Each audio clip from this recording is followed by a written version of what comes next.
1995 wasn't just a big year for hip-hop, it was a survival test. The charts were controlled by giants. Gangsta's Paradise, One More Chance, Dear Mama, and I Got Five on It were fighting for the same oxygen. And if you didn't dominate, you disappeared. That is what made 1995 so brutal. You could have the right song, the right beat, and the right moment and still vanish in 6 months. These are 10 forgotten one-hit wonder style rap breakouts from 1995 and the 1995 era that seemed huge for one moment, then slipped out of the spotlight. And the deeper you look, the crazier the story gets. Number 1, Luniz. When Luniz were not forgotten because they lacked talent, they were forgotten because one song got too big to live next to. Number 2, Skee-Lo. In the middle of an era obsessed with being tough, Skee-Lo got famous by sounding human. I Wish turned insecurity into a hit and made honesty feel catchy. The song peaked at number 13 on the Billboard Hot 100, went gold, and even earned a Grammy nomination. It also stood out because the production felt lighter, jazzier, and more playful than the records crowding radio in 1995. But that same uniqueness became a ceiling. The follow-up never cut through at the same level, and suddenly the rapper everybody knew became the rapper everybody remembered from one song. Sometimes being different gets you in the room, and sometimes being different is exactly why the room moves on. Number 3, 69 Boyz. Tootsee Roll was bigger than a record. It was a dance, a chant, a party command, and for a while it felt impossible to escape. The song reached number 8 on the Billboard Hot 100, number 1 on Hot Rap Singles, and sold 1 million copies in the United States. Billboard later ranked it among the biggest rap songs in the entire Hot Rap Songs history. But dance records age differently from lyric records. Once the move fades and the joke gets old, the artist has to become bigger than the moment. 69 Boyz had other records, but they never had another earthquake.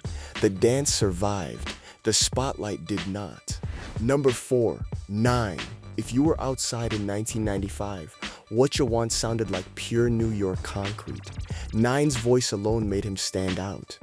Whutcha Want became his only Billboard Hot 100 hit, peaking at number 50, and it climbed all the way to number 3 on the rap chart. His debut album 9 Lives hit the Billboard 200 and helped him look like one of the next gritty East Coast names to watch. But 1995 was full of next up rappers, and when the market is flooded with raw street voices, one signature trait is not always enough to lock in a long run. 9 stayed respected, but respect and mainstream memory are not the same thing.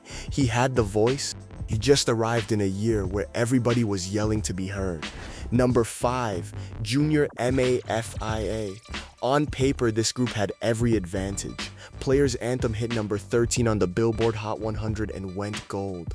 The record worked because it sounded luxurious, menacing, and connected directly to Biggie's aura. Their debut album Conspiracy also produced later singles, but the truth is the group itself never became bigger than the universe around it. That is the danger of getting launched next to a once-in-a-generation star.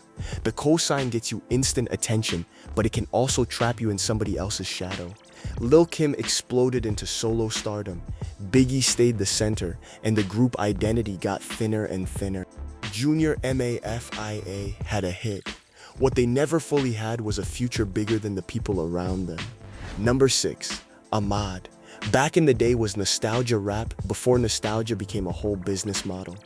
The record hit number 26 on the Billboard Hot 100, number 19 on the R&B chart, and went gold. M.A.F.I.A. was only 18 when he turned Memory into a mainstream rap record. And that is part of why the song still hits, because it sounds like somebody young already missing innocence. But songs built on nostalgia can trap an artist in one emotional lane. Once the audience links you to one feeling, every follow-up gets measured against that first spark. M.A.F.I.A. stayed creative, but the market moved faster than the public's memory of his breakout. He gave the era one of its warmest records, and the era never let him escape it. Number 7, Milkbone. Keep It Real was never the biggest rap record of 1995, but if you know the culture, you know the beat. The single only reached the Billboard R&B chart, but it earned a classic reputation and got praised in the source. Years later, that same instrumental would get even more famous through freestyles and internet rediscovery. That is the strange part of rap history. Sometimes the song survives longer than the artist's career ever does.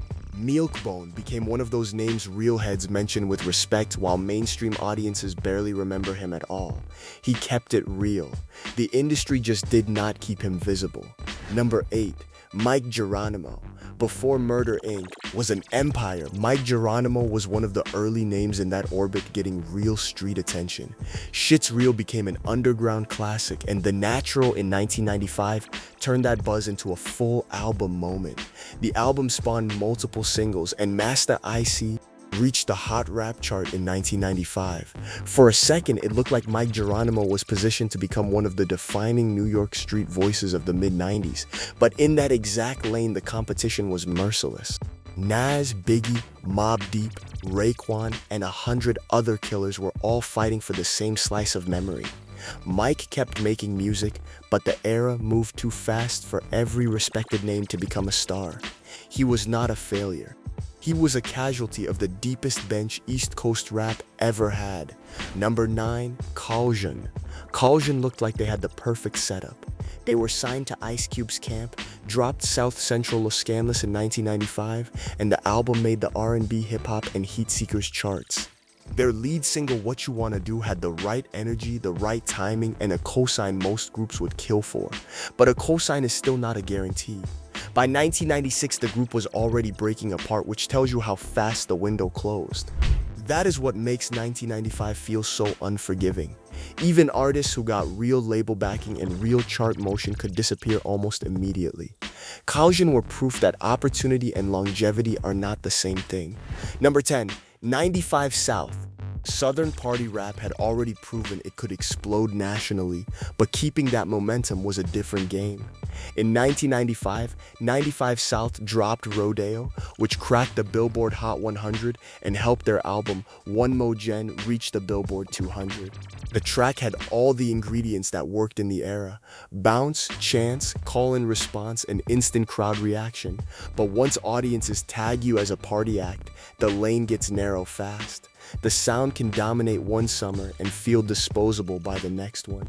That is why so many Southern records from the mid-90s feel bigger in memory than they do in official history. 95 South knew how to move a crowd. The industry just did not know how to turn that into a long legacy. When you really study 1995, you realize it was not just about who had the best song. It was about who could survive the pressure after the first hit landed. Some of these artists were true one-hit wonders, and some were artists remembered mainly for one giant breakthrough moment. But all of them proved the same thing.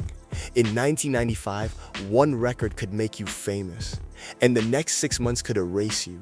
That is real hip-hop history.